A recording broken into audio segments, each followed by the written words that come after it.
Wasting money on survival junk. Here's what actually saves your life. I'm Ian from Wild Survival 101. And you know what? I've seen people pack garbage into their bug out bags. Today, I'm going to give you 5 things you don't need. And, I'll let you know what to put there instead that's going to be more useful to you. Some people go for gadget overload. They buy one of these 50-in-1 multi-tools. They carry a lot of little bits and pieces that are pretty useless when you need them, really. What I find really is get a compact, really high-quality folding knife and a small knife sharpener as well to keep it serviceable and reliable and actually usable as well. So something else, those tiny plastic fishing kits, they're really frustrating. They really work in real conditions. It's like those little mending kits that they give you in hotels and things as well. They don't work too well either.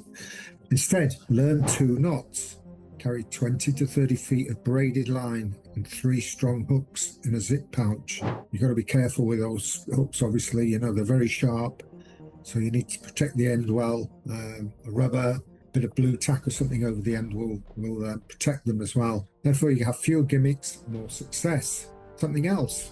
The instant water purifier straw that fixes everything. Can be a myth, really. Don't bet your life on this one tiny device. Instead, what I'd recommend, carry a lightweight gravity filter or a chemical treatment. They come in sachets, plus a metal cup to boil water. So therefore you've got 2 different items there. So redundancy beats hope, really. Don't rely on that water purifier straw. I have one, but I carry something else as well. I have iodine drops as well.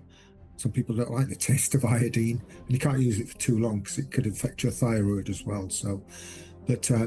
And you can get 2 little bottles of chemicals as well, which you drop into the water, 3 drops of this, 4 drops of that, whatever. Leave it to settle, and that you've got to be aware of the limitations of each, what sort of bacteria or viruses they can and can't kill. Boiling water is the safest one. That gets rid of everything, all the nasties in the water. Item number 4, buying £5 tactical pants to be ready for everything. That's not ready, that's heavy, really. Instead, layer smart. I've explained in other videos about a lightweight base, an insulating mid-layer, and a windproof shell. So flexibility here beats bulk. The next item 5, if your pack has gadgets that you don't understand, you'll never use them. Form over function, and they're just adding weight as well. Instead, get a comfortable 30 to 40 litre pack with really strong zippers, good straps, and an internal organisation plan. You can find those online as well if I haven't got one there. How to pack things properly so the weight's distributed properly on your back as well. Before you buy it as well, if you can, in the shop, if you're buying it, if you can put stuff in it and just tighten the strap, see how it fits on your back and make sure it's comfortable. So in summary, cut the junk.